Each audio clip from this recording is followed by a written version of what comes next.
Fala galera, boa noite a todos. Mais uma live especial aí do cardiológico, né? Vamos fazer uma live sobre o caminho até a hemodinâmica com o nosso amigo aí Sérgio Câmara, do Hemodynamic Research. Deixar aqui pra galera que vai entrando já saber do que vai ser a live hoje. Só fixar aqui o título: O caminho até a hemodinâmica.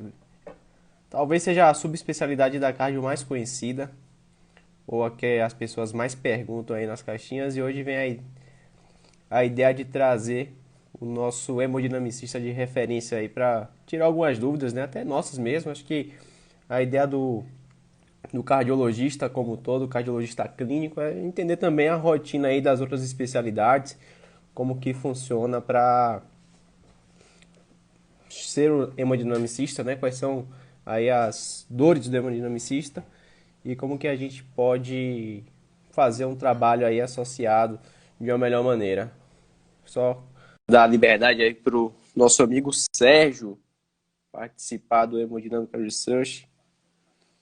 Beleza? Fala, Yurão. Fala, meu Tá me amigo. ouvindo bem? Eu tô te ouvindo. Agora eu tô te vendo. Não Beleza? tá me vendo? Tô te vendo. Já chegou em casa, já tomou um banho aí, passou um perfume depois do plantão. Porra, Aí sim, rapaz. deu tempo de fazer até a barba, pô. Pô, ficou legal, ficou legal. Beleza, a galera tá chegando aí, Sérgio. Satisfação enorme aí. Mas entrando a Lud aí, ó. Lud entrando, nossa conterrânea aí, participou da liga com a gente. Beleza, a galera tá chegando aí. Então, antes de você entrar, você já estava comentando, né, que a hemodinâmica talvez seja uma das subespecialidades mais conhecidas da cardio e que as pessoas mais têm dúvida a respeito de como é o dia a dia, de como é a rotina. E eu digo para você que, assim, mesmo para quem não quer ser hemodinamicista, essa live é muito importante, porque quando você ali, como cardiologista clínico, ou médico clínico que vai indicar um CAT, é muito importante você saber como funciona a rotina de hemodinamicista, né? Quais são as dores, como é que você pode trabalhar como um time de fato. Então, agradeço aí, acho que a Sérgio tá aí, tá me ouvindo? Beleza, acho que travou aqui. Vou chamar de novo ele. O áudio tá legal, galera? Vai confirmando aí. Bora, Léo, Franco. Tá conseguindo ouvir aí? Tô te ouvindo, mas não tô te vendo. Você tá travado pra mim. Vamos ver se a galera fala que está dando certo aí. Tiagão. Eu tô te vendo bem aqui. Beleza. Tá aparecendo Você verde tá onde? vendo? Tô te vendo. Deixa eu ver aqui. Uhum. Só um segundo, velho. Beleza, eu não tô te vendo movimentando não. Você tá me ouvindo? Acho que o pessoal tá dizendo que tá tudo ok aqui, ó. Tudo beleza aqui, ó. Deixa eu ver aqui. Colocaram. Pô, mas eu queria ver A gente você pode continuar. movimentando. Fecha a sua live aí, Sérgio, e pede pra participar de novo, que eu quero te ver movimentando. Galera, vão mandando as dúvidas aí que a gente vai. Eu já separei algumas aí que a gente abriu na caixinha. E aí a gente vai responder aí junto com o Sérgio. O Murilão já disse que tá tudo bem. Beleza. É, Falhou um pouquinho a gravação aqui, mas eu entendi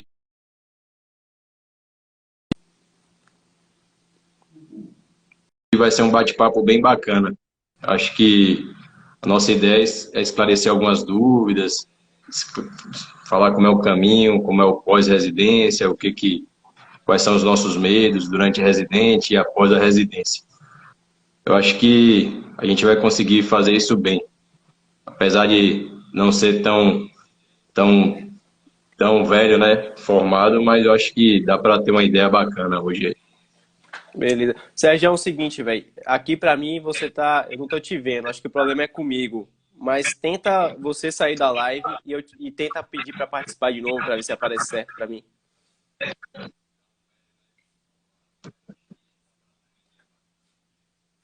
Beleza, Sérgio saiu. Vamos pedir pra ele entrar de novo aí, porque eu quero ver o cara também.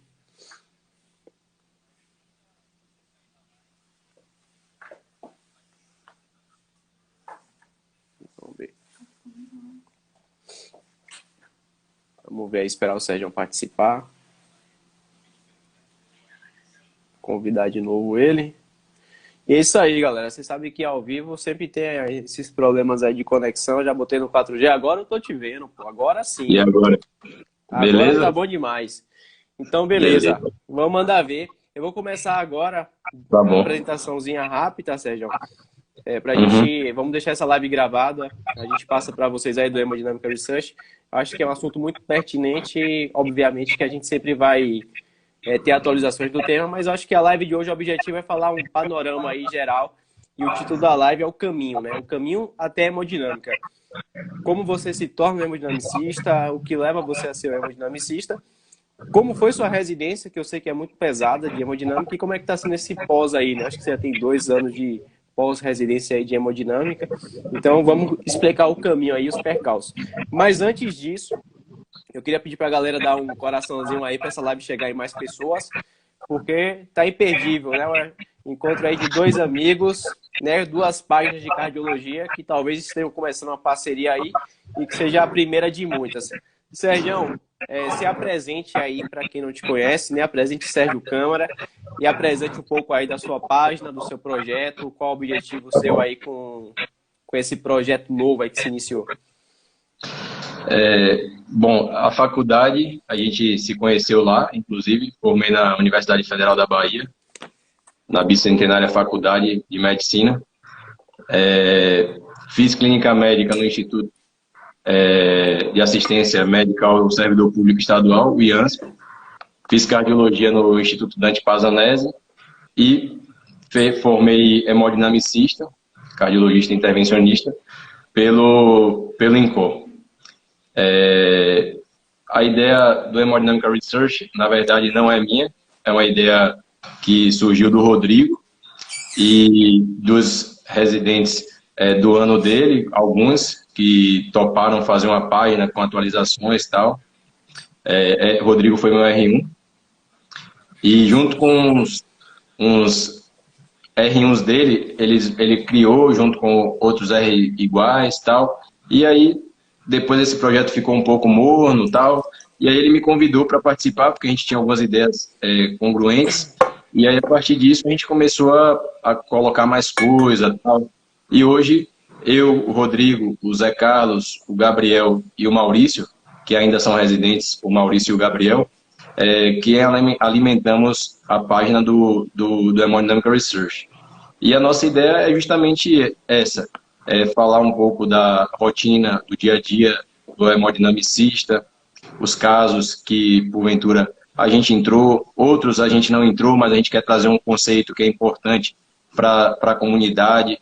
E aí a gente traz essa ideia para que todos tenham um contato e tenham uma familiaridade com a especialidade. Inclusive, a gente está conversando de trazer também alguns outros pontos, tais como a rotina do neurointervencionista, o cirurgião vascular intervencionista, o radiointervenção, o pneumo que tem intervenção também, enfim, trazer toda congênita, todas essas especialidades, porque todas fazem parte da mesma vivência que nós fazemos todos os dias. Pô, legal, muito bom. Eu acho que te parabenizo aí também pelo projeto junto com os colegas. A página está muito boa, senti que deu um up aí no processo, muita coisa legal, muita coisa que a gente está aprendendo junto, né? A gente como cardiologista clínico, então para quem não conhece a página Hemodynamic Research, já segue aí, dá uma moral para os caras, porque com certeza vai aprender demais. O doutor André Chateaubriand aí tá falando que se você fala, Sérgio, ele acredita. Então, é grande colega nosso aí, foi contemporâneo na Universidade Federal da Bahia, e satisfação aí, obrigado por participar da live aí, Chateau. Vou pedir para a galera te apertar, viu, Sérgio?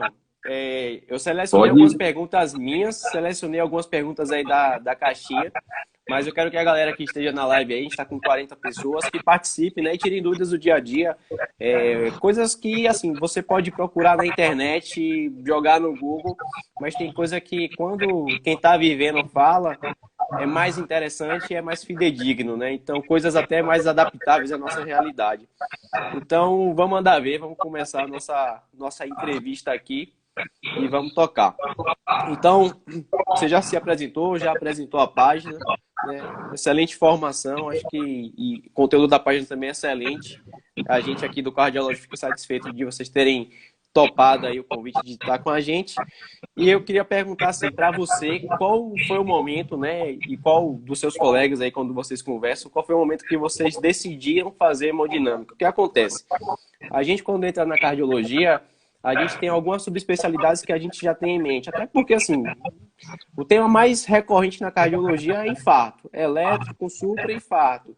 Aí a gente fala que tem que abrir artéria, reperfundir. Ou é trombólise ou é hemodinâmica. Então, a gente, né, quando olha de fora, já vê o cara da hemodinâmica como o cara que vai resolver o problema. Entra na clínica, entra na cardio, muitas vezes com a expectativa de ser hemodinamicista, e algumas pessoas não se identificam com a especialidade por algum motivo. A minha pergunta é, o que é que fez você querer hemodinâmica? Qual o perfil de pessoas aí que você acha que se adapta bem à hemodinâmica? Minha mãe é cardiologista e isso foi um grande passo para escolher fazer cardiologia. Sempre também gostei da área cirúrgica e durante a faculdade eu sempre tive dúvida se eu iria fazer cirurgia cardíaca, cirurgia vascular ou fazer cardiologia. Por volta do terceiro, quarto ano de medicina, eu me tornei diabético tipo 1. E aí eu falei, eu acho que especialidade cirúrgica, tal, tempo de procedimentos são muito longos, tal. Aí eu acabei optando por fazer cardiologia. E eu queria algo relacionado a procedimento. Óbvio que não tão longo quanto os procedimentos de cirurgia, tal, cardíaca, tal, mas algo que fosse ali, que tivesse um envolvimento, né, de capacidade técnica, capacidade manual e também um raciocínio. E eu acho que a hemodinâmica é uma especialidade que traz muito isso, é a capacidade do cara tanto executar a parte manual, quanto também pensar. É uma coisa que é muito imbricada, né, associada, o raciocínio com a parte manual. Assim, a gente reduzir muito a especialidade, a gente achar só que hemodinâmica é só infarto e abrir artéria. Hemodinâmica é muito mais amplo do que isso. Óbvio que isso é um contato que nós temos durante a residência, que nós temos ao longo da vida, que motiva, que estimula, né, que dá tesão para você fazer especialidade. Mas a hemodinâmica é muito mais amplo que isso. A gente vai chegar nesse ponto aí, viu? A gente vai chegar nesse ponto que talvez seja a grande cereja do bolo aí, que muita gente que está fora da cardio talvez não tenha essa visão que você falou agora, né? Que a hemodinâmica, de fato, não é só abrir artéria, abrir coronária. Acho que... Mas, sem dúvida, esse é um contato que todos nós temos lá na cardiologia, na faculdade e tal, que realmente motiva. E eu acho que isso foi um grande motivador, sim, foi para fazer hemodinâmica. Foi esse contato próximo, essa capacidade de associar tanto o manual quanto o pensar.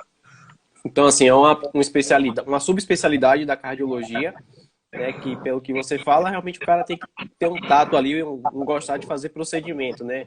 Muitas vezes é aquele cara que se identifica, gosta de passar central, de fazer procedimento, mas que às vezes acha que a cirurgia é demais, né? O caminho da formação do cirurgião às vezes é um pouco além do que ele gosta. Então, acho que já é uma dica aí pra galera que pensa em fazer hemodinâmica. Isso aí mais ou menos, né? Porque, assim, o cara, para fazer cirurgia, a depender da cirurgia, tal, da especialidade, vão aí pelo menos 2, se ele for cirurgião geral, se ele for cirurgião vascular ou cirurgião cardíaco, vão 4, 5 anos, a depender. Para a gente formar em hemodinâmica, vão no total 6 anos de formação. Isso, formação básica para o cara Sérgio, fazer. Já que você tocou nesse ponto aí, explica como é o caminho para se tornar hemodinamicista, né? Você falou da página, que quer fazer algumas coisas aí relacionadas a outras especialidades intervencionistas. Explica o caminho de alguém que está fora da faculdade de medicina, acabou a faculdade, como é que ele quer ser hemodinamicista, o passo a passo. Você falou da sua formação, mas falei de uma maneira geral, como é que se torna um hemodinamicista. Para fazer hemodinâmica e cardiologia intervencionista, adulto, o cara tem que fazer clínica médica, cardiologia e, por fim, é a residência de hemodinâmica. No caso, o fellow, a residência, o estágio de hemodinâmica. Esse é o caminho que habitualmente as pessoas trilham e seguem. Aí você também tem a cardiologia congênita, que é outro caminho, que no caso tem que fazer pediatria, cardiologia pediátrica e fazer congênita, entendeu? Entendi. Pra fazer. Então, só para resumir aí, o pessoal que quer fazer hemodinâmica, o caminho habitual são 6 anos, né? Isso, são 6 anos, exatamente. Muitas vezes até mais do que uma especialidade cirúrgica. Por Sim, exemplo, sim. cirurgia cardíaca são 5 anos. Sim, de fato. É um caminho que é realmente Caminho longo, né? longo, exatamente. Eu acho que Entendi. talvez só perca para eletrofisiologia invasiva, tal, que aí o caminho fica em torno de 7 anos. Hemodinâmica fica em torno de 6 anos. Entendi. Outra coisa interessante que você falou aí no começo da live, que faz parte aí do projeto da Hemodynamic Research, é como é que funciona essa história aí de neurointervenção, radiointervenção. Para abrir coronária, eu posso ser radiologista e fazer uma radiointervenção, ou é o caminho totalmente diferente? Para ser hemodinamicista, tem que fazer o caminho da cardiologia clínica. Isso. No Brasil, né? São caminhos totalmente diferentes. Para mexer na coronária, realmente é o cardiologista intervencionista, que foi esse caminho que a gente falou. Óbvio que tem alguns pontos que são superponentes, né, que dá para se sobrepor. Tem pessoas que fizeram cardiologia intervencionista e fazem a parte de carótida. Tem pessoas que também é uma área que é do cirurgião vascular intervencionista, por exemplo, que também é um ponto do neurointervencionista. Ou seja, tem algumas coisas que se sobrepõem. Mas, assim, de fato, mexer em coronária, essa parte de válvula, toda essa parte, quem mexe é o cardiologista intervencionista e hemodinamicista, entendeu? Perfeito, Que foi esse perfeito. caminho habitual que eu falei. Perfeito. E, pô, você tocou num ponto que eu nunca tinha pensado, bicho. Realmente, para o cara ser hemodinamicista, ele faz um caminho mais longo do que uma cirurgia cardíaca atualmente, né? Interessante isso aí. Eu nunca tinha me atentado para o tempo de formação especificamente, não. Então, você já falou um pouquinho da característica aí, né? Quem não viveu, não se toca, né? Mas quem viveu, cada um sabe onde o calo aperta, né? cada ano é bem vivido. Cada um sabe onde o calo aperta. Então, interessante aí você ter dado esse insight aí que eu ainda não tinha tido. Então, assim, o perfil do cara hemodinamicista, como você falou, é um cara que é, de fato, mais faca na caveira aí, né? Por assim dizer. Essa pergunta aí que você está fazendo, é uma pergunta que é muito variada, né? Assim, o que você acha assim, do perfil da galera que você vê, né? Você fez a hemodinâmica lá no INCOR. Eu acho que o cara tem que ser, primeiro ponto, o cara tem que ser persistente, né? Porque você faz uma especialidade que você se torna R1 3 vezes, é uma coisa que realmente você tem que ter um pouquinho de resiliência, um pouquinho de paciência, tal, e persistência, entendeu? Entendi. Eu acho que a principal palavra durante esse caminho é resiliência. Eu acho que é a principal. A pessoa para fazer hemodinâmica, cardiologia intervencionista, ela tem que ser resiliente. Para poder passar por esse percalço, né, você ser R1 3 vezes, você, né, depois de 5 anos de formado, voltar a ser R1 e ter que ouvir pessoas que às vezes você não tem como referência, às vezes você fica, questionando as condutas, e você depois de tanto tempo de formado e já se especializando, é um ponto que às vezes realmente pesa. E eu acho que isso é uma coisa que todo hemodinamicista tem que ter, resiliência e persistência.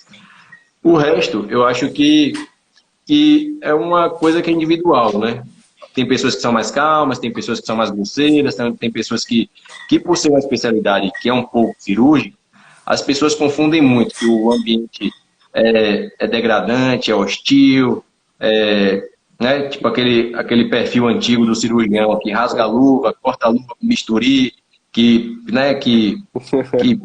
maltrata as pessoas. Óbvio que vão ter pessoas que são assim também, dentro da hemodinâmica. Mas Entendi. isso, com certeza, não é o Não é a perfil da regra, maioria, né?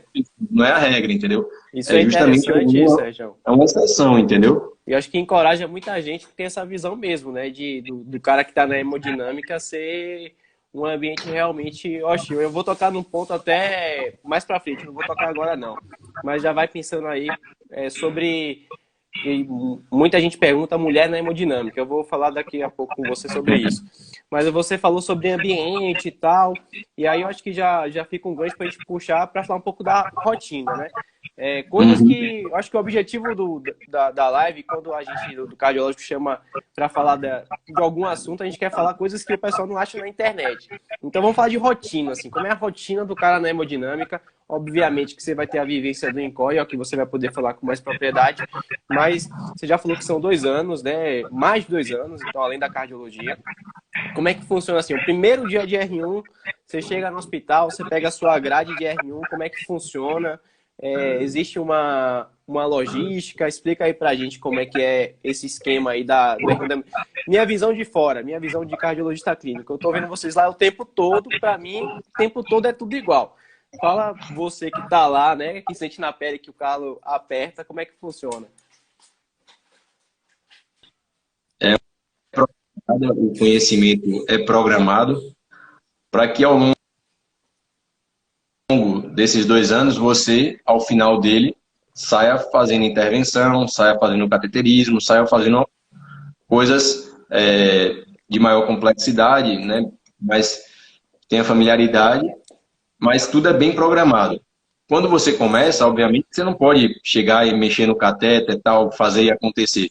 Porque, por mais que a gente ache que pegar PAI na beira do leito seja uma coisa assim, é simples tal, quando a gente vai para ver a especialidade no dia a dia tal, isso muda completamente. A gente vê que tudo tem técnica, tudo tem uma forma de fazer, tudo tem uma forma de sistematizar. E quando a gente começa na hemodinâmica, o principal é aprender a sistemática que tem ali dentro de um laboratório de hemodinâmica. É você saber o que é o polígrafo, é onde vão ter as curvas de pressão, é onde vai ter também os traçados de eletro que a gente fica vendo durante o procedimento. É importante você se familiarizar com a mesa, como ela mexe, como o arco mexe para um lado, para o outro, como é feita a aquisição da imagem, como você melhorar a aquisição da imagem. É importante você ter familiaridade com o raio-x. São conhecimentos que a gente acha que quando a gente vai lá visitar o laboratório, é uma coisa que a gente não se preocupa. Pô, e o raio-x que esse cara tá tomando, tal? Porque você vai lá pontualmente, você vai lá um dia, 1 hora, 1 minuto. E aí, nós que estamos ali a todo momento, como é que isso vai ser ao longo do tempo? Se a gente não tomar as devidas precauções, os cuidados e tal. Isso é uma coisa que Interessante. quando a gente começa no R1, é uma coisa que a gente tem que se familiarizar. É uma coisa que você vai, né, iniciando ali. Primeira coisa que a gente vai fazer do ponto de vista prático, tirando esses conhecimentos gerais do laboratório, né, é você começar a funcionar. Você começa a funcionar. O INCO é uma instituição que faz muito cateterismo pela via radial. Tem alguns serviços ainda no mundo afora, aí, pelo Brasil afora, que tem como preferência ainda a via femoral. Lá a gente faz a maioria dos cateterismos pela via radial. E é quando a gente começa a fazer a punção e tal. Depois, a gente vai progredindo ao longo do conhecimento. No caso, cateterismo, primeiro antes de fazer angioplastia. O cateterismo, primeiro a gente aprende a passar o ventrículo com pigtail. Depois a gente pega a coronária direita, depois pega a coronária esquerda. Aí tem todo um raciocínio que é que nem um carro. Você apertar a embreagem e acelerar, né, para fazer a minha embreagem. É aquele negócio. Você torna isso mecânico, automático, depois de um tempo. É a mesma coisa do laboratório de hemodinâmica. Inicialmente você começa pegando a coronária. Depois você aprende a injetar. Porque se você injeta de maneira inadvertida, você pode dissecar, você pode levar uma complicação. Aí o cara que está aprendendo, ele não consegue fazer as 2, 3 coisas ao mesmo tempo. Ele tem que ficar primeiro bom em uma coisa, para depois ir para a segunda coisa, para depois ir para a terceira coisa, e assim paulatinamente. Aí depois que você aprendeu a pegar a coronária, depois que você aprendeu a injetar, aí você aprende a correr a mesa. Correr a mesa, a gente acha ali de fora, não, isso aqui é fácil. Mas para quem está aprendendo no R1, é super complexo, porque não é um movimento que você faz, você tem que fazer 2, 3, 4 movimentos. E isso tudo combinado. E isso vai evoluindo. A partir do momento que você tem uma segurança, que todos têm uma segurança, que você sabe fazer um cateterismo bem feito, que você já sabe interpretar as curvas de pressão, sabe fazer um cateterismo direito, que é uma coisa que é do R1 também, o cateterismo direito. Pegar as curvas de pressão, capilar pulmonar, todos esses detalhes. Depois que você tem isso bem estabelecido, é quando você passa para a intervenção, que é para você fazer angioplastia, coisas de mais alta complexidade dentro do aprendizado. Isso geralmente é no R1 ou no R2, Sérgio? Essa parte de De maneira angioplastia? geral, isso aí vai acontecendo no final do R1 para o R2. É uma coisa que você vai começando a ter substratos e você vai tendo segurança na execução. No INCOR, pelo que a gente conversa entre os colegas, tal, esse conhecimento é adquirido um pouco mais paulatino, é mais devagar mesmo. Mas, assim, eu hoje vejo que cada conhecimento que é adquirido lá atrás, no início, é de extrema importância para a formação do cara ser o mais completo possível, entendeu? Eu acho que... E aí, depois que você tem intervenção, aí você vai entrar em procedimentos de maior complexidade, estrutural, valvoplastia mitral, valvoplastia aórtica, TAV, mitraclip, essas coisas que estão aí cada vez mais em evidência. Entendi. Legal. É isso que você fala é interessante, cara, porque assim, realmente a gente que está de fora não tem noção, né, de como é complexo cada procedimento que vocês fazem lá. E eu acho que durante esses 6 anos, né, que você fala da formação para o cara ser hemodinamicista, muitas vezes a gente faz coisas básicas sem entender a importância disso no futuro. E você, que é um cara que já percorreu aí 6 anos, né, 8 anos já de formação, 2 anos já pós-hemodinâmica, acho que é importante quando você fala que cada coisinha aí que você aprendeu, né? Eu gosto de fazer analogia com o Karate Kid. Então, cada coisinha que você aprendeu ali tem uma importância em algum momento lá na frente que você vai entender. Então, muito Com interessante certeza. você falar isso. Com certeza. Isso aí é uma coisa que é um aprendizado, é colocar tijolo por tijolo até você ter toda a construção ali ao longo dos 2 anos, entendeu? Beleza. Eu vou fugir um pouco do roteiro que eu escrevi aqui, porque surgiu uma pergunta interessante. Que a aluna está perguntando se durante a cardio a gente roda na hemodinâmica por 1 mês. Você fala do Dante, que você fez a sua residência de cardiologia no Dante, Ok. e eu vou falar residência de cardiologia no ICOR. E apesar de ter feito um roteiro para essa live, eu vou correr como a galera for perguntando aqui. Tem algumas coisas que eu considero fundamentais. Uma delas vai ser falar do dia a dia após a hemodinâmica, que faz parte aí da live. Mas a gente vai colocando aí como a galera perguntar. Então, como é que funciona a residência de cardio no Dante? Vocês rodam na hemodinâmica? Quando você rodou, você sentiu que queria fazer hemodinâmica lá? Achou que era para você? Como é que vocês conversam lá entre os cardiologistas? Assim, lá no Dante, a residência de cardiologia, para hemodinâmica, para o estágio de hemodinâmica, é um pouco diferente do INCOR.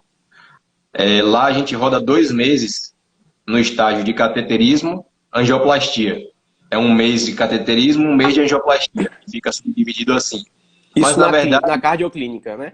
na cardioclínica. Legal. Aí eles 2 dividem meses? lá, são 2 meses. Aí totaliza 8 semanas, né? Aí fica dividido mais ou menos assim. Você vai rodar 3 semanas, 3 semanas e meia, eles fazem um cronograma que você fica uma parte ambulatorial, que lá tem um ambulatório de angioplastia clínica, que são os pacientes que a gente fez as angioplastias, onde tem as indicações de angioplastia. A gente vê tanto pré quanto pós. A gente fica um período na parte só de cateterismo, diagnóstico, e aí a responsabilidade do R1 de cardiologia é tirar introdutor, é fazer a avaliação pré-exame, é fazer toda a parte de desinsuflação de pulseira. Lá a gente tem bastante contato com isso, com essas complicações vasculares, porque quem tira não é enfermeiro, como a gente vê em alguns outros serviços. Lá quem tira é o R1 da cardiologia. E na angioplastia, a mesma coisa. A gente fica 3, 4 semanas também no setor só de angioplastia, vendo intervenção e fazendo também cuidado pré e pós-angioplastia. a gente vê as indicações de angioplastia, vê se foi bem indicado o procedimento, discute, tem uma equipe clínica que fica discutindo, vê se realmente vale a pena aquela intervenção ou não.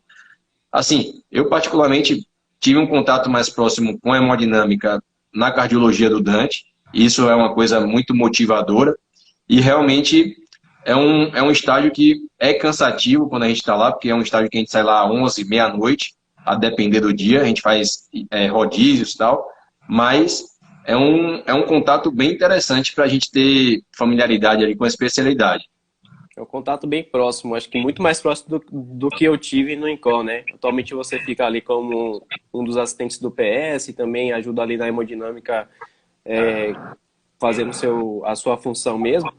Mas a gente, como residente de cardio, realmente o nosso contato é muito mais discutindo casos clínicos dos nossos pacientes do pronto-socorro, da UPA, do ambulatório, do hard team que a gente faz também. E acho que de rodízio mesmo de hemodinâmica, a gente roda naquela enfermaria, que é uma enfermaria até não muito grande, que a gente vê esses casos. Então, respondendo ao aluno,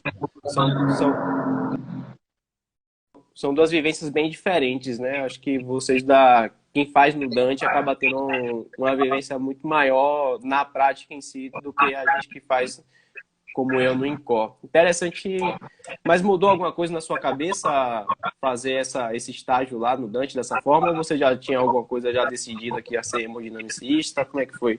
Teve algum impacto na sua decisão ou não? Positivo ou negativo? Sim. Eu vejo no Dante, né? A questão da cardiologia intervencionista é muito forte lá. Tem uma responsabilidade, todo o staff da hemodinâmica é bem conceituado, tem um respaldo da instituição muito grande. Acaba que quando eles falam, acaba que todo mundo, assim, de certa forma, para ouvir e para poder avaliar conjuntamente com eles, entendeu? Isso fez também, obviamente, eu ter um contato mais próximo com a especialidade e fez eu realmente me aproximar mais, sem sombra de dúvida. Eu já entrei na cardiologia querendo ser hemodinamicista. Fiz clínica para fazer cardiologia, fiz cardiologia para fazer hemodinâmica. Foi bem isso aí. O caminho já estava mais ou menos... Foi se decidindo, mas já estava mais ou menos traçado para você. Não teve grandes dúvidas não, né? Beleza. Não teve. Tentando fechar um pouquinho essa parte aí da residência, daqui a pouco a gente vai falar do pós-residência. Existe algum número de procedimentos mínimos? Você sabe? Eu sei que existe, agora você sabe exatamente como é que funciona, quantos procedimentos cada residente tem que fazer. Tá bom. Assim, E se ao final do seu R2 ali da hemodinâmica, como é que os residentes saem, né? Se eles saem seguros para tocar qualquer coisa, se tem algum subespecialidade, como é que funciona isso aí? Ok. Eu vou trazer o que a gente tem no edital da prova de título da Sociedade Brasileira de Hemodinâmica. Lá eles exigem 120 procedimentos de intervenção coronariana, no caso angioplastia, para você ter o título, mais 400 cateterismos para você fazer a prova de título. Ou seja, você tem que ter aí pelo menos esses 520 procedimentos. Isso é uma coisa que eu acho que torna a coisa mais objetiva, né? A gente trazer uma referência que é a prova de título. Em relação ao número de procedimentos que a gente fez no INCOR, eu levantei isso para mim e para o Vinícius, quando a gente fez a prova de título, a gente saiu com mais ou menos 3.000 procedimentos no total. Isso, óbvio, que procedimento que você é primeiro, segundo, operador, você foi assistente, quarto assistente, mas você fez o laudo, você estava ali também envolvido com o procedimento. Entendeu? Isso é uma coisa que foi o que a gente saiu de volume. Foi mais ou menos 3.000 procedimentos cada um. Isso aí eu estou contando tudo, né? Estou contando tudo. Cateterismo, CAT direito, CAT esquerdo, valvuloplastia mitral, valvuloplastia aórtica, implante transcatéter de válvula aórtica, valve em valve, tudo. Mitraclip, tudo isso a gente participou. Foram 3.000 procedimentos, mais ou menos. Isso aí Não sei se eu... é bastante coisa. Eu acho que você traz até uma coisa que eu ia te perguntar agora, né? Esse volume que você viu, existe um volume mínimo, mas provavelmente não existe um volume máximo. Então, quanto mais coisa você vê, você tem a possibilidade, né, de aprender com seus casos e com outros casos. Existe... eu não sei como é que funciona para vocês, mas quais seriam assim, as melhores residências? É residência ou fellow, tá? A primeira pergunta. E se existe alguma listinha de melhores residências, como é que você faz aí? Tá bom. Primeiro, eu vou responder a primeira pergunta, que é em relação a se é residência ou não. No INCOR não é residência, é estágio. Não. Ou Então não é seja, remunerado. A diferença é essa? no Dante é remunerado. No Dante é Dante é residência. remunerado e no Isso. INCOR não No é. Dante é remunerado e no INCOR não é. Eles têm uma residência que segue o padrão lá da comissão de residência, tal, pelo Ministério da Educação, tal. E a gente não tem isso. Lá é estágio. Tanto é que nós, quando formamos no INCOR, a gente, para se dizer especialista, a gente tem que fazer a prova de título da Sociedade Brasileira de Hemodinâmica para poder intitular-se como hemodinamicista, entendeu? Entendi. Que eu saiba, eu não sei se na Paulista também é residência, mas eu não sei quantos serviços são residência e quantos são estágio. No INCOR, hoje, é estágio ainda, tá certo? Entendi. Só uma dúvida que eu tenho mesmo.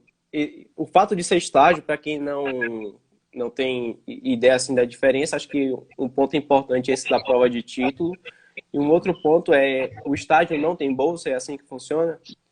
O estágio depende do local que você faça estágio. No INCOR especificamente? Não tem bolsa. Não tem bolsa. Entendi. Não tem bolsa. Tem The Office, Sérgio? Como é que funciona? Cara, negociável. Vamos falar em off aqui, mas assim, pela regulamentação, tal, pelo que os chefes, pelo que as pessoas, né, que estão lá em cima.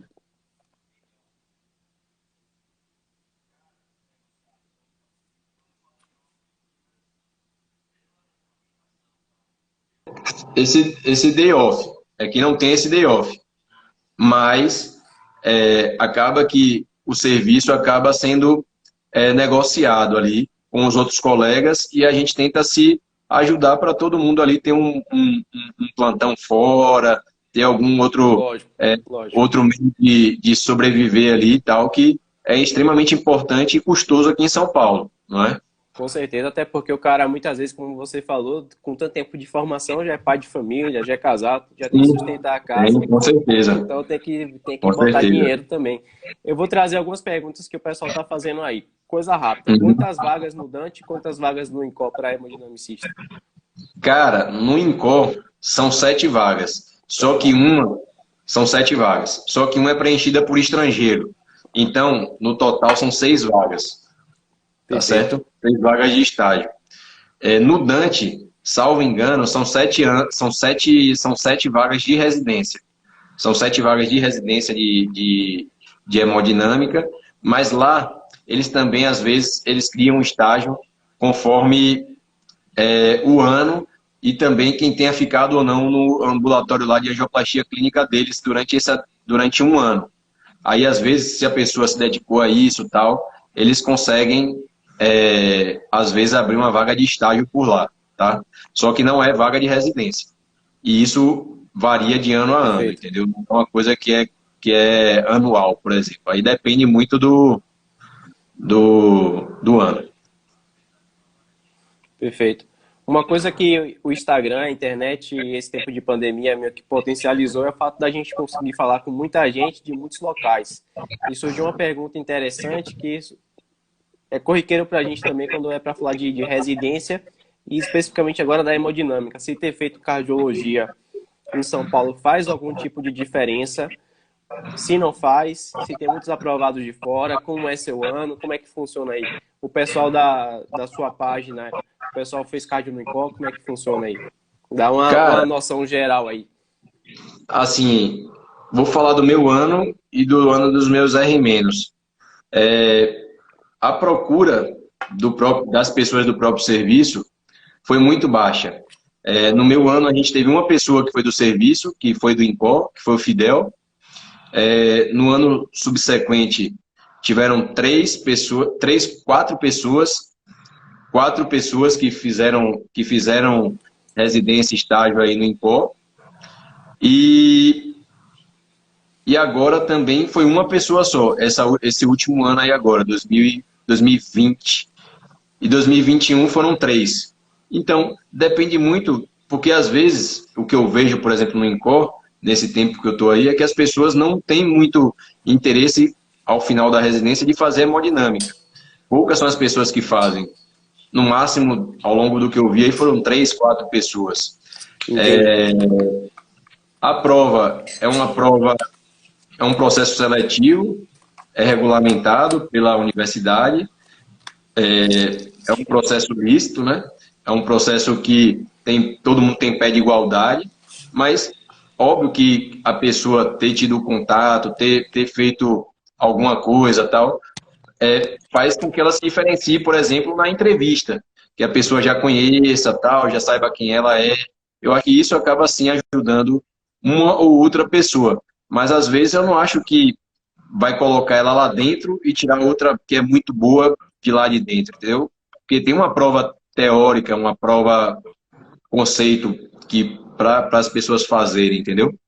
Eu acho que, de maneira geral, é isso. Já a prova do Dante é um pouco diferente, porque é uma prova pela Carlos Chagas, eu acho. Ou seja, é uma prova de múltipla escolha, o gabarito sai no dia seguinte, ou seja, não tem como a pessoa... Tem entrevista. Não tem entrevista. Antes tinha, há um tempo atrás tinha, Legal. Mas de um tempo para cá, de uns 3, 4 anos para cá, não tem mais. Ou seja, todo mundo se torna em pé de igualdade ali para poder fazer aquela prova, entendeu? Não passa porque realmente não fez o tanto de pontos que deveria. Não existe nenhum profissionalismo nisso, entendeu? Isso é importante, Sérgio, você falar, é uma coisa que a gente bate muito aqui na nossa página também, que para quem está de fora, muitas vezes está aqui em grandes serviços, né, Dante, INCOR, parece ser algo muito distante, mas os processos seletivos, na sua grande maioria, né, são processos seletivos totalmente transparentes. Então, se você tem o sonho e o desejo de estar aqui, né, o grande diferencial não vai ser onde você fez uma coisa ou outra, mas sim a sua capacidade de ter uma prova boa e bem numa entrevista. Então, acho que é uma grande mensagem aí. Você falou de prova de título de residência. Eu sei que você foi aprovado aí, a gente comemorou, botou foto bonita aí no Instagram, que virou até figurinha de grupo de WhatsApp, né? Conta pra Qual gente, é a foto que não vira figurinha, né? ainda mais sua, né, velho? A sua... Você é você chama a figurinha pra você. Deixa eu te perguntar, Sérgio. Estágio e residência, todo mundo faz prova de título. Você pode sair da residência sem a prova de título, já trabalhando como hemodinamicista? Como é que funciona aí? Assim, é um assunto que é super complexo, assim. Não vou conseguir explicar em pouco tempo. Mas, assim, quem é estágio tem que fazer a prova de título. Quem não é estágio pode se intitular, quem fez residência pode se intitular especialista. Ele pode ir no CRM e consegue fazer a requisição de especialista, que é o RQE. Ele consegue fazer com aquele comprovante de residência. Já o estágio, não. O estágio ele tem que ser aprovado numa prova de título de especialidade para ele poder fazer a requisição de especialista junto ao CRM, entendeu? É uma coisa que tem diferença. Durante o processo, não tem diferença. Quem é residente, quem é estágio no Dante vai trabalhar igual. Aqui 2 anos, né? São 2 anos. Lá no Dante, eles têm um ambulatório que eles fazem de angioplastia clínica. Às vezes, a pessoa, para poder fazer a parte prática, né, da intervenção mesmo, eles têm que passar meio que isso como um pré-requisito, sabe? Aí acaba que vira 3 anos o estágio lá, entendeu? É um pouco diferente da residência lá. Interessante lá. isso aí. Mas assim, o estágio aqui do INCOR, por exemplo, tem a duração de 2 anos e é o mesmo trabalho, é a mesma mesmo grau de desenvolvimento, entendeu? Tipo, de realização de exame, de volume, tudo isso. Perfeito. Acho que ficou claro aí, acho que essa dúvida aí está respondida. A Leilane perguntou, eu disse que ia tocar nesse assunto, e antes de partir para o após a residência, falar como é a inserção no mercado, como é o trabalho em cidades pequenas, se você vai fazer consultório de cardiologia ou não vai, afinal foram 4 anos aí de formação clínica. A dúvida é, como é essa história de mulher na hemodinâmica? Eu sei que tem a questão da radiação, né, que muita gente se preocupa, mulher um pouquinho mais do que homem, com certeza, que são mais cuidadosas de uma maneira geral.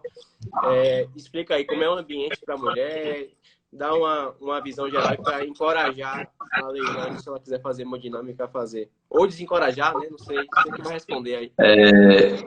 Coincidências à parte, né, eu tive uma colega de residência de hemodinâmica que se chamava Leilane.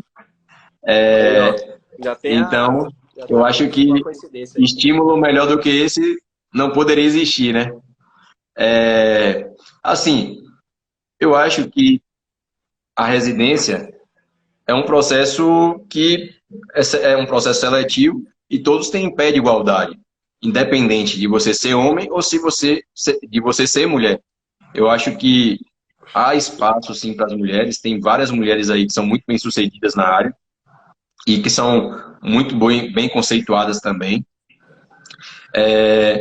Eu dou como uma dica aquilo que a gente já tinha conversado lá atrás, é ter resiliência, é ter paciência. Porque, assim, às vezes o que eu acho é que a mulher, de uma maneira geral, assim, ela tem um pouco do pavio um pouco mais curto, ela estoura mais, ela tem uma oscilação hormonal que é brutal, ela tem algumas coisas que, né, às vezes é um pouco mais difícil em relação ao homem, por conta das características fisiológicas, né, da mulher. Mas, assim, se ela souber ter essa resiliência, essa persistência, tudo, eu acho que o caminho é natural. Ela vai se tornar hemodinamicista, ela vai, né, a depender, trabalhar em algum serviço, e aí o caminho que ela vai seguir, aí o céu é o limite, né? Não tem um limite específico. Em relação à radiação, há uma preocupação, sim, em relação às mulheres, por conta principalmente da gravidez, porque a gente tem um limite de radiação, e esse limite, quando a pessoa, né, quando a mulher fica grávida, esse limite de radiação, de exposição à radiação, diminui. Hoje, cada vez mais com o avanço dos materiais de proteção radiológica e tal, no Brasil ainda é um pouco incipiente, obviamente, mas fora um pouco mais difundido, tem sim algumas formas de estar se protegendo de uma maneira mais adequada durante esse período da gestação. Porque a radiação tem alguns efeitos sim, teratogênicos, tem efeitos, né, potenciais aí para o feto, né? Por isso que existe essa preocupação, mas cada vez mais isso aí tem sido amenizado. É uma especialidade que é, sim, também bastante braçal, só que também com o avanço dos materiais, né? Antigamente era só o chumbo.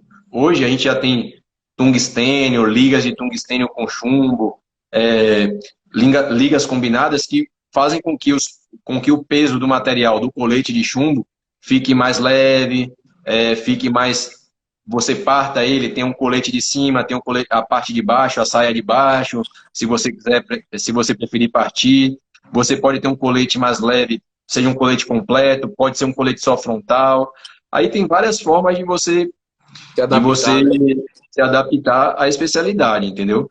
Cada vez mais você vê, antes, há muito tempo atrás, mulher na hemodinâmica era um caminho realmente que era bem improvável, por conta disso tudo que a gente já conversou e também pela questão da discriminação, que era realmente uma coisa bem forte.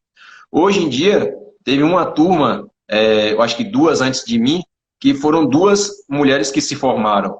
Que eu acho que foi a Tieta e a Thaís. Eu acho que foi 2 antes de mim. Ou seja, 2 mulheres se formando no universo de 6 residentes, 7 residentes, né, contando com o estrangeiro. Ou seja, é um número bem razoável, assim, eu acho. para quem antes nunca teve, né, tipo, não tinha tido mulher com essa frequência. Eu acho que você tocou em pontos interessantes aí da questão que talvez seja interessante de quem está na prática, né? Então, assim, a questão da radiação, a questão da proteção que existe está avançando e a questão dos materiais que muitas vezes pode assustar de fazer algum tipo de força e a questão dos coletes aí que se desenvolveram. Então, eu acho que, diante de tudo que você falou, se a Leilane pensa em fazer hemodinâmica, ela se sentiu encorajada. Ela pode até confirmar para a gente aí se sim ou não. Sérgio, a gente está com quase 1 hora aí de live. Vamos falar resumidamente agora do pós-residência. Então, assim, coisas que eu quero perguntar para você. 2 anos de clínica médica, 2 anos de cardiologia, para fazer 2 anos de hemodinâmica. Então, assim, a maior parte da sua formação, de fato, é cardiologia clínica, né? Então, o que é que você pensa, como é que os hemodinamicistas fazem no pós-hemodinâmica? Vocês tentam manter essa veia clínica, né, de cardiologista? Vocês têm algum tipo de ambulatório pré e pós-procedimento, de acompanhamento? Como é que funciona na Isso prática? aí, Qual a isso sua aí é uma coisa metodologia que dos seus colegas? isso é uma coisa que é bastante variável, né? Essa questão de escolha, né? Essa opção. Assim, hoje com o desenvolvimento da parte de estrutural, das intervenções de maior complexidade e tal, é natural que você tenha um ambulatório de pré-intervenção e pós-intervenção. E depois você devolva o paciente para o cardiologista clínico dele e tal. É natural isso. Óbvio que eu penso em fazer dessa forma, né? Ter um ambulatório, não todos os dias, mas ter pelo menos 1, 2 turnos para fazer esse tipo de avaliação, né? Logo no pós-residência, tem pessoas que voltam para sua cidade, porque ou já tem algum serviço engatilhado, ou já tem, né, alguma coisa ali engatilhada. Tem pessoas que preferem ficar um tempo mais aqui em São Paulo para ter um tempo maior de desenvolvimento, ter maior familiaridade, ter maior autonomia. Porque quando a gente está durante a residência, a gente está sendo assistido a todo tempo. Quando a gente vai para o mundo, a gente está ali sozinho muitas vezes, então a gente tem que tomar decisões. E são decisões que muitas vezes envolvem a vida do doente. Então, a partir do momento que você desenvolve essa habilidade de decidir, de você saber intervir, quando dar um passo para trás, quando tem que dar um passo para frente, você se sente seguro, eu acho que aí sim há uma ideia de voltar. No meu caso, eu estou aqui em São Paulo, já tenho 1 ano e 3 meses após a residência, 1 ano e 4 meses e tal, porque eu acho que foi importante esse processo após a residência. Eu queria ter essa mão, esse volume aí após a residência e essa autonomia, e que graças a Deus eu estou tendo cada vez mais, e também queria ter uma familiaridade maior com os procedimentos da parte de estrutural. Você me perguntou se existe uma subespecialidade da subespecialidade. Hoje em dia, começa a surgir, por conta desse desenvolvimento da parte de estrutural, que é o que? TAV, MitraClip, procedimentos em válvula tricúspide, em válvula mitral, válvula aórtica, oclusização septal, enfim, todos esses procedimentos, muitas vezes, a depender da residência, você não tem uma familiaridade, você não executa como muitas vezes o primeiro operador, tal. Então, você tem que fazer um desenvolvimento pós-residência para ter aquela habilidade melhor estabelecida, tal, ter maior expertise para você, né, tipo, ir para a sua cidade ou para onde você quer ir com a maior mão, realmente, maior mão. Esse conceito pós-residência é muito variável. Você consegue entender que tem pessoas que preferem voltar logo de imediato sem essa mão e desenvolver isso na sua cidade. Tem pessoas que preferem ficar num serviço que tem um maior volume. Tem pessoas que, né, já tem um pai ou um tio tal que já volta como chefe de serviço. Isso aí é uma coisa que é muito variável, entendeu? Mas de maneira geral... Existe uma regra geral. Você ia falar de maneira geral. Eu ia falar de maneira geral, regra. não existe uma regra. Mas, assim, de maneira geral, a gente começa de baixo e vai progredindo. inicia-se como um cara que fica como segundo operador, vai ganhando corpo, você fica mais como primeiro operador, e é uma coisa que é muito natural. E, consequentemente, ao longo do tempo, depois de um tempo, você se torna um chefe, você se torna um coordenador de um serviço com muita naturalidade, entendeu? Ou você tem colegas que compactuam da mesma ideia e vocês são sócios e vocês desenvolvem os mesmos procedimentos e, de repente, não tem um chefe. Isso é uma coisa que é muito variada, entendeu? E depende muito de serviço para serviço. Eu acho que a gente já conversou muito disso em off, né? Sobre a forma de inserção em mercado, de remuneração, realmente é muito variado. Eu acho que o que dá para falar é assim, que é uma boa formação, sem dúvida nenhuma, no local que te permita isso, vai te abrir portas de um jeito ou de outro, e em algum momento você vai chegar onde você quer chegar. E você tocou num ponto, né, sobre a questão de consultório, o Pedro Nix comentou aí, só autoridade. E eu lembrei, né, por meu comentário dele, eu vejo uma coisa muito interessante. O bom hemodinamicista, ele é um bom cardiologista clínico, né? Então, por mais que o cara queira fazer o procedimento, ele tem que ter noção do que ele está fazendo. Então, quando você vai para o mundo real, quando você vira cardiologista clínico, você vai ter um hemodinamicista da sua confiança, que você vai discutir os casos com ele, vai tirar dúvidas. Então, para quem quer trilhar esse caminho que o Sérgio trilhou, né, de tão longo, não subestime a importância de ser um bom clínico, né? E aí o Nix comentou isso e eu lembrei que a aula mais assistida do nosso canal do YouTube é uma aula do Nix, onde ele fala de Swan Guns, de choque cardiogênico, de balão intraórtico. Então, ele traz conceitos fisiológicos aí, né, da coisa, conceitos clínicos. Então, por mais que você, mesmo que não queira fazer consultório, como o Sérgio gosta, mas nunca subestime, né, a importância de ser um bom clínico. E vou lhe dizer que, assim, é o outro lado também, né?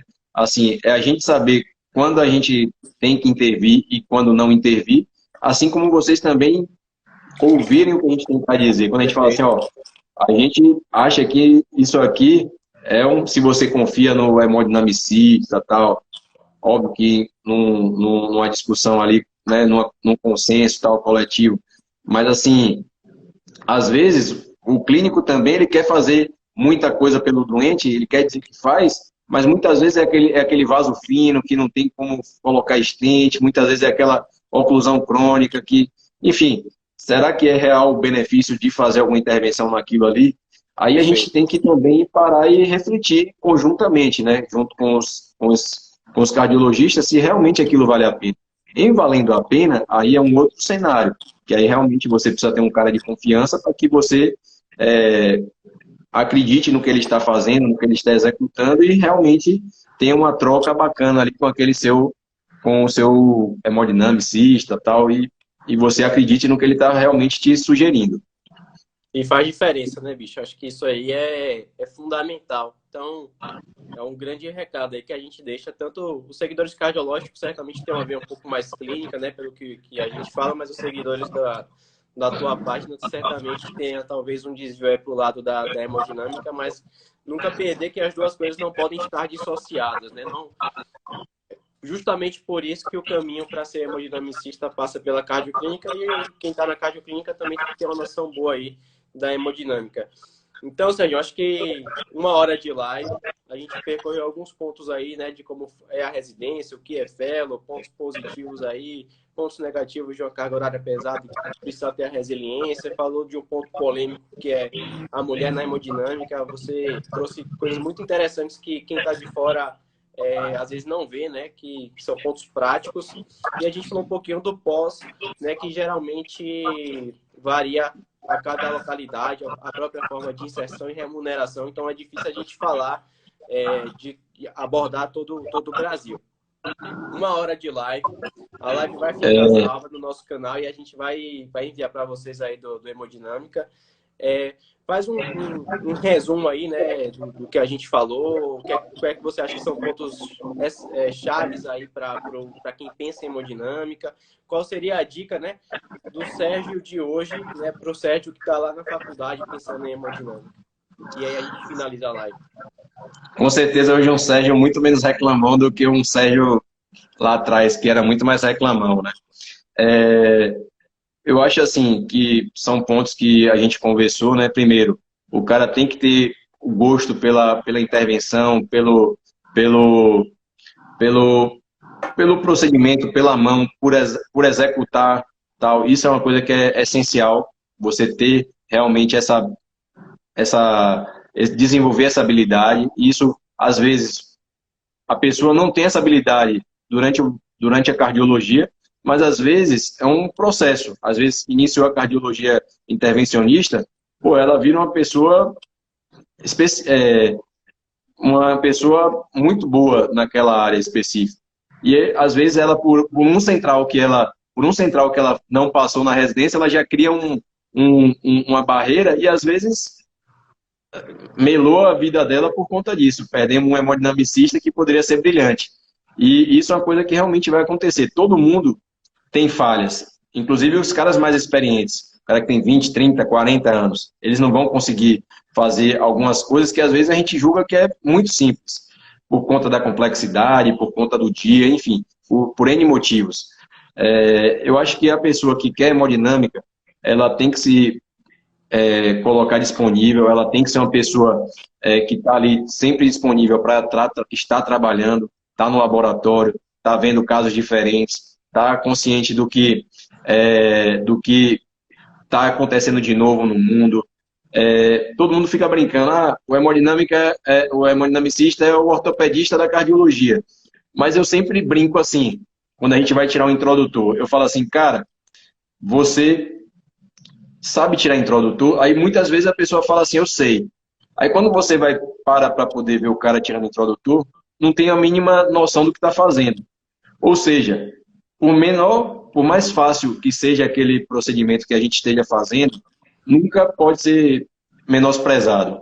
Eu acho que isso é essencial na vida do hemodinamicista, ele ter resiliência, ele ter uma noção que tudo que ele está fazendo envolve risco, tudo que ele faz ali tem um retorno, no caso de vida para o doente, melhora de qualidade de vida, melhora de sobrevida, enfim. Isso é essencial. E nunca perder a essência. Sempre ouvir o doente antes de começar o procedimento, saber quem é a pessoa que você está fazendo o procedimento, não perder nunca o lado humano, entendeu? Porque assim, por mais que pareça ali ser uma coisa mecânica, tem uma outra pessoa, é o pai de alguém, é o avô de alguém, é o esposo de alguém, é a filha, enfim. São pessoas que têm uma história. E quando a gente se aproxima da história dessa pessoa, eu acredito que a gente vai fazer o procedimento com um pouco mais de carinho, com um pouco mais de atenção. Pô, poderia ser meu pai, poderia ser minha mãe, entendeu? E isso aí eu acho que é essencial. A questão da capacidade técnica associada ao humanismo. E isso aí a gente nunca pode perder de vista. E a parte ética. A parte ética é você não fazer procedimento fútil, não fazer intervenção que não era para ser feita, não recuar quando não é para ir para, né, quando você está diante de uma situação que você sabe que sua limitação, ou por material, ou por capacidade técnica, você precisa de auxílio de alguém, você ter essa maturidade é extremamente importante. E isso vai ser assim por muitos longos anos, entendeu? Eu acho que ter essa vontade de aprender, de estar sempre no laboratório de hemodinâmica, na sala de cateterismo, é uma coisa que realmente, hoje eu tenho um extremo tesão em ver cateterismo, fazer procedimento. Putz, é uma coisa que é realmente maravilhoso, assim. Eu acho que quem tem esse dom e quem tem essa vontade, vai no laboratório, conhece alguma pessoa, tem um contato um pouco maior, vê uns filmes, para poder discutir algumas coisas. Porque às vezes é por conta de desinformação que as pessoas não progridem para a escolha daquela especialidade, entendeu? E muitas vezes eu vejo isso. Às vezes a pessoa não tem um conhecimento como é a vida, disso que a gente está fazendo aqui hoje, como é a vida, como é o pós. Assim, uma outra coisa, nunca se deixe influenciar pelas frustrações dos outros. O que eu vejo hoje, muita gente falando, não faço hemodinâmica por isso, isso e isso. Cria um grau de dificuldade enorme para não fazer hemodinâmica.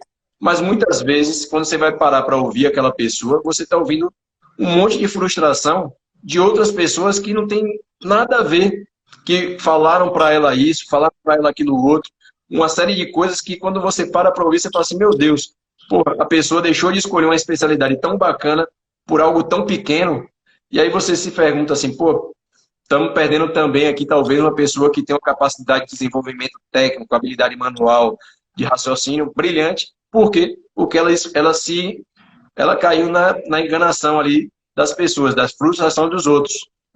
Pessoas frustradas falaram para ela, não faz hemodinâmica por isso, isso e isso. Um monte de gente frustrada que, enfim, quis fazer e nunca fez, ou de repente criou ali, né, argumentos para isso. E aí, quando você vai ver, ela deixa de escolher uma coisa que é tão bacana por algo tão bobo, entendeu? Perfeito.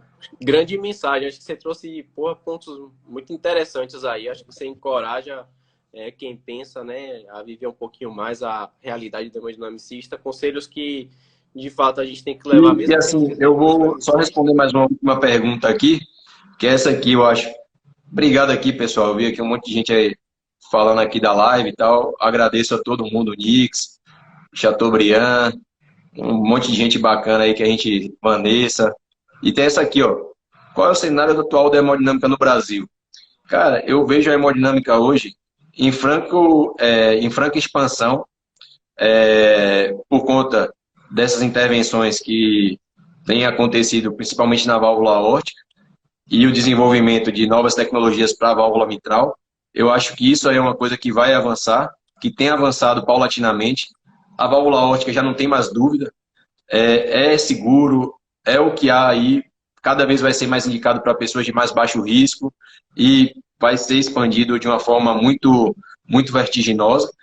A válvula mitral ainda é um tendão de Aquiles aí para o hemodinamicista, mas logo, logo eu acho que esse tendão de Aquiles vai deixar de ser esse leão todo e vai passar a ser uma coisa mais tranquila, tá certo? E assim, eu vejo a hemodinâmica no mundo em franca expansão. É natural que no Brasil a gente veja esse cenário que é dominado por pequenos grupos, né? E você acaba tendo que fazer parte deles para poder se inserir no mercado, mas também você também pode desbravar. Tem colegas de residência que Caio, que foi para Guanambi, desbravar Guanambi. Tem tantos outros cantos pelo Brasil também que, a depender, torna-se uma oportunidade, entendeu? Eu acho que a hemodinâmica no Brasil está aí, está bem estabelecida. Eu acho que há mercado. E a mesma coisa que eu falei para quem que a gente conversou aqui há pouco. Não caia na frustração do outro. Vão te dizer assim, o hemodinamicista ganha pouco. Pô, o cara rala, fica 6 anos e vai ganhar pouco. Cara, como tudo na vida, o ecocardiografista, quando ele sai da residência de eco, ele não faz só eco. O cara, quando sai da eletrofísica, ele não só faz eletrofisiologia. Ele dá o plantão de UTI, ele dá o plantão de UPA, ele dá o plantão de pronto-socorro de cardiologia. Enfim, ele faz outras coisas. E, às vezes, o ganho dele é maior com relação a essa parte do que a especialidade que ele fez, a subespecialidade. Óbvio que, naturalmente, isso ao longo da vida vai se invertendo. Você vai ganhando mais espaço na subespecialidade que você fez e as outras coisas, plantão de UTI, de UCO, tal, vão diminuindo até que em um momento isso se inverte naturalmente. E é assim que acontece com a maioria das pessoas que a gente conhece. Volto a falar, não pode cair na frustração dos outros. Eu acho que isso é uma grande cilada que muita gente fica ouvindo, tal, o que as pessoas falam, tal, às vezes sem nem conhecer a especialidade, sem nunca ter tido contato, sem nunca ter visto, ter um amigo, ter uma conversa com alguém da área, e isso acaba realmente fazendo bastante coisa deletéria na cabeça dessas pessoas, tanto de quem está escolhendo a especialidade, como também quem está enfrentando o mercado de trabalho no início. Por isso que eu acho importante o projeto de vocês, do Hemodynamic Research. Quem não segue, né, segue eles aí. Eu acho que sua colocação foi perfeita. Não esperava menos de você, por isso que a gente convidou você para participar aqui com a gente. O Ziz deve ter ajeitado o botão lá que ele chegou agora, mandar um abraço para ele.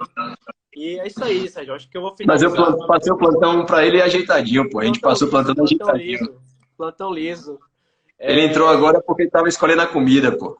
Já deve ter comida até, ó. Tá todo tranquilão aí. Vou deixar salva a live, Sérgio. Eu vou passar para vocês o Demodinâmica e vou deixar a sugestão para vocês abrirem a caixinha já hoje ou amanhã aí para tirar as outras dúvidas que foram surgindo aqui. E Maravilha. a gente vai discutindo mais. Foi uma satisfação enorme, meu amigo. Né? Um grande abraço, né? A comunidade acadêmica como um todo. E um grande. Vamos marcar mais coisa aí, viu? Um abraço, Sérgio. Falou, tchau, tchau. Valeu.